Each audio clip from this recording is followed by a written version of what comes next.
changing to heading 2-1.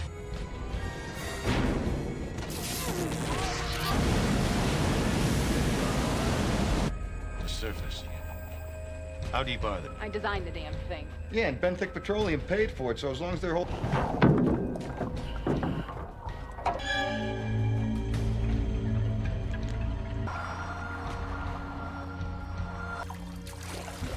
Bud?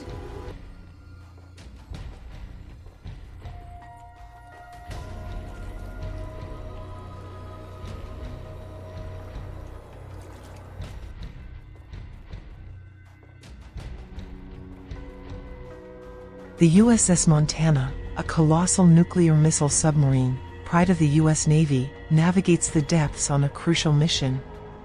But suddenly, a chilling encounter changes everything. An unidentified submerged object, moving at an impossible speed, bursts like a specter through the dark waters. The turbulence it unleashes is relentless, a maelstrom that traps the Montana and violently drags it against a rocky wall.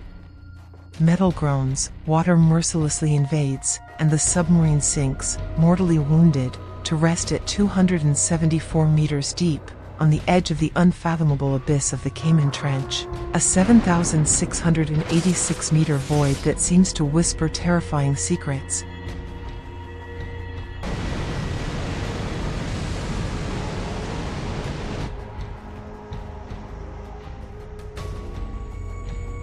On the surface, high-ranking Navy officials feel the weight of the tragedy.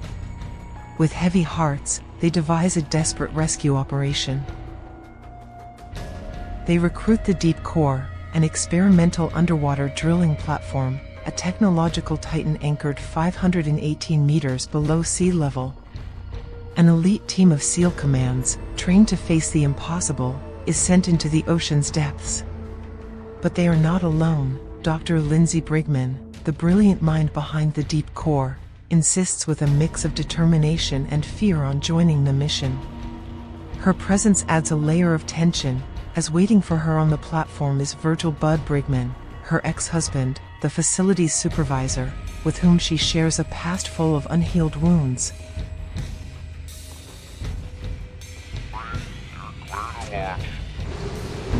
The descent is a journey to the edge of emotional and physical abyss. Lindsay and the three SEALs, led by Lieutenant Hiram Coffey, cram into a bathyscaphe that carries them into the abyssal darkness. But something goes wrong. Coffey, a man of steel, begins to feel the treacherous effects of high-pressure nervous syndrome, HPNS. His hands tremble, his mind clouds, but his pride prevents him from confessing it. He hides his internal struggle, as the bathyscaphe submerges into an oppressive silence, broken only by the hum of machinery and the accelerated beats of their hearts. Upon reaching the Deep Core, urgency engulfs them. The team, a mix of SEAL commands and platform workers led by Bud, prepares for a mission that is both an act of courage and desperation. Equipped with diving suits, they launch themselves towards the wreck of the Montana, a wounded giant lying in the gloom.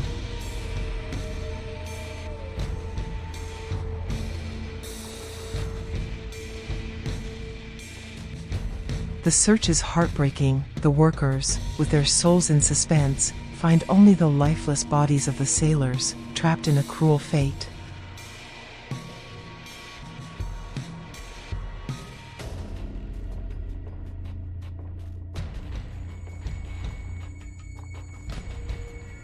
Meanwhile, the SEALs, with calculated coldness, recover the nuclear missile activation codes, a reminder of the deadly power that still lies within the submarine.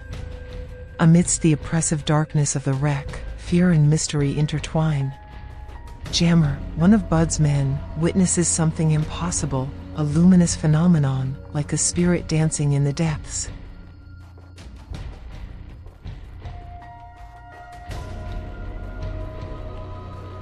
Panic consumes him, and in his desperation, he collides with a hatch. The impact alters the oxygen mixture in his tank, and his body convulses in a macabre dance as his companions watch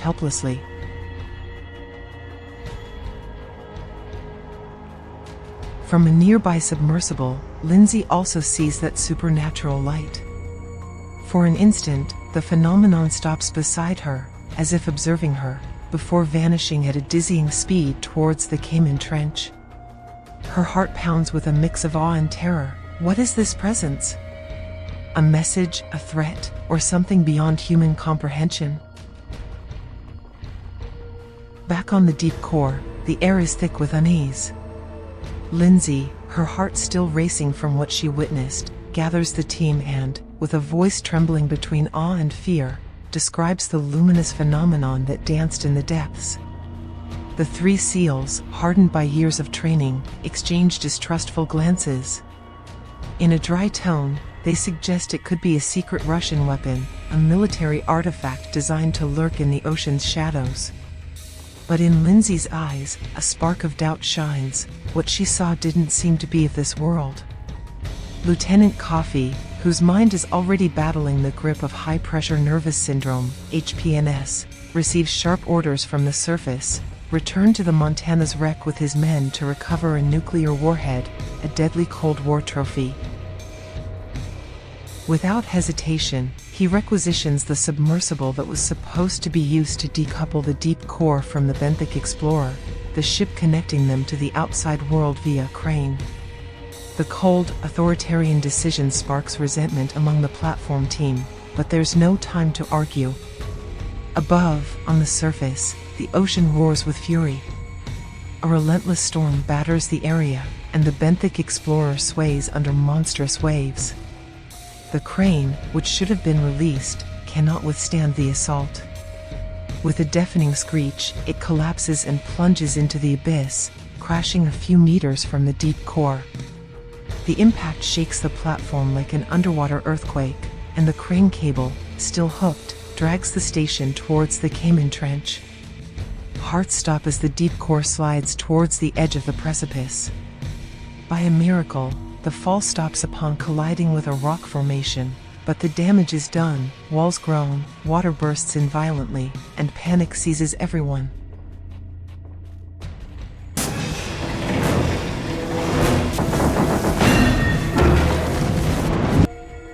Three workers, trapped in the flood, fight desperately for their lives, but the ocean shows no mercy. Their screams are silenced underwater, while another is crushed by a submersible breaking loose in the chaos. Lindsay, with a mix of bravery and desperation, rushes to assist Monk, a wounded SEAL, while Bud and his team race against time to seal the bulkheads. With a titanic effort, they manage to prevent the station from completely flooding, but the victory is bittersweet. The deep core is wounded, isolated, and communications with the surface have been cut. They are alone, on the edge of an abyss that seems to whisper their condemnation. Amidst the crisis, Lieutenant Coffey, now in military command, crumbles. The HPNS consumes him, transforming his authority into paranoia. His eyes gleam with a feverish intensity, and his decisions become erratic, sowing distrust among the team. The station, teetering on the edge of the trench, feels like a tomb suspended in the darkness. With the oxygen supply critically low, Lindsay, driven by fierce determination, dons a diving suit and ventures outside the platform to retrieve reserve tanks. In the ocean's gloom, alone with her thoughts and the weight of the mission, she sees it again, that ethereal, luminous phenomenon that seems to observe her with an impossible intelligence.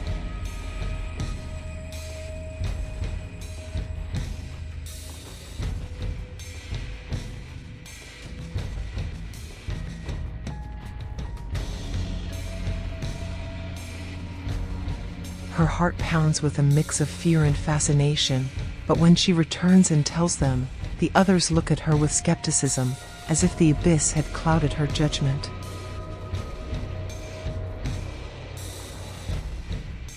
Determined to prove she's not crazy, Lindsay equips an underwater robot with a camera, ready to capture the luminous intruder. But before she can send it into the Cayman Trench, something extraordinary happens. the entity returns, bursting into the deep core through the submersible access. It's not just any light, it takes the form of a column of living water, a hypnotic spectacle that moves through the station's corridors like a curious spirit. Workers and SEALs freeze, caught between fear and wonder, as the column advances into the inhabited area. And then, the impossible occurs. The entity, as if wanting to bridge worlds, takes on the face of Lindsay, then Bud, in a poignant attempt to communicate. It's a moment of pure connection, an instant where the human and the unknown meet. The column explores the station with an almost childlike grace, stopping in front of the nuclear warhead, as if understanding its destructive power. But Coffee, lost in his paranoid delusion, acts with blind violence. He furiously closes a bulkhead, cutting the column in two. Water spills onto the floor, and the silence that follows is deafening, laden with unanswered questions and the echo of a lost opportunity. The deep core is in chaos. Lieutenant Coffee, consumed by the paranoia of high-pressure nervous syndrome, has completely lost his sanity. His eyes, injected with a deranged fervor, see threats where there are none. Convinced that the civilians are conspiring against him, he arrests them with an iron fist, his voice trembling with rage and fear.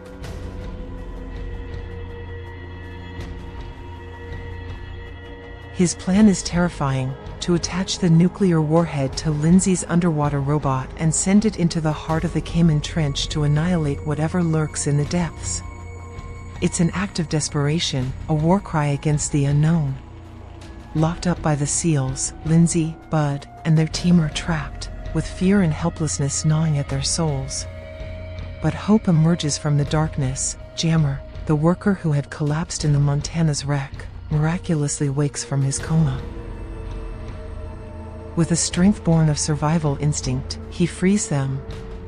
There's no time for words. Lindsay and Bud, their hearts beating in unison, leap into a submersible and pursue Coffee, who is already navigating the depths in another submersible, carrying the robot and the deadly warhead. The chase is a frantic dance in the abyss. The submersibles face off in an underwater duel, a whirlwind of metal and fury. In a fatal instant, Coffee's craft loses control and plunges into the Cayman Trench.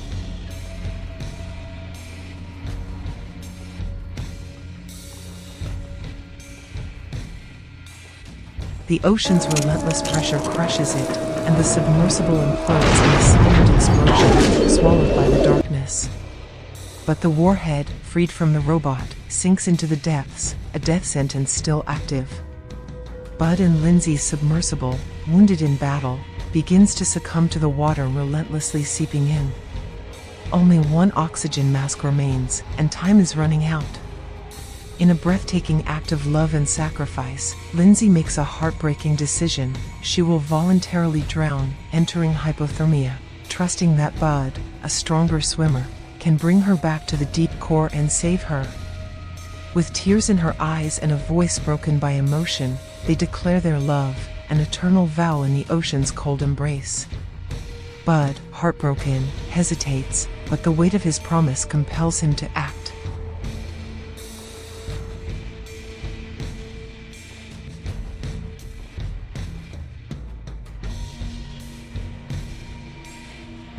He tows Lindsay's inert body back to the station, each stroke laden with desperation and hope.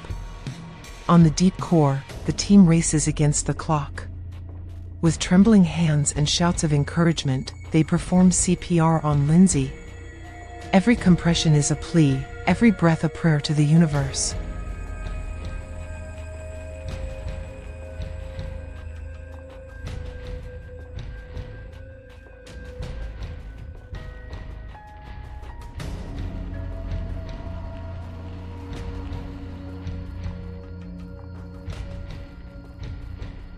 And then, a miracle, Lindsay returns, coughing, alive, as Bud embraces her, tears of relief streaming down his face. But the threat isn't over. The warhead remains active at the bottom of the trench. Bud, with a bravery that transcends the human, volunteers to descend and deactivate it. Equipped with an experimental SEAL suit that uses liquid breathing, a technology that submerges him in a breathable liquid, as if returning to the ocean's womb, he plunges into the abyss.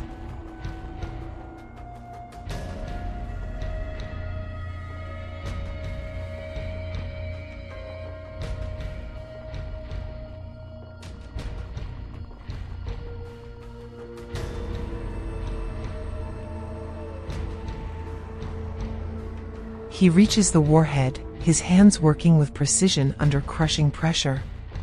But oxygen runs out, and returning becomes impossible. Bud, alone in the darkness, accepts his fate with resigned peace.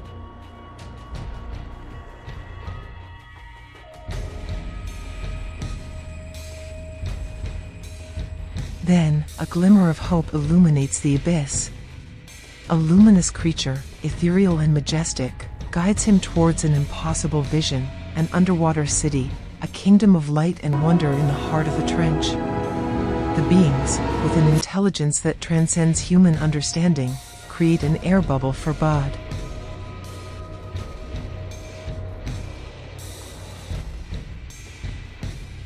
In an instant of cosmic connection, they transmit a message of peace, a plea for humanity to abandon its path of self-destruction. It's a soul-shaking encounter, a reminder that we are not alone in the universe. Meanwhile, on the surface, the world holds its breath. Gigantic waves, hundreds of meters high, emerge like menacing specters near coasts across the planet.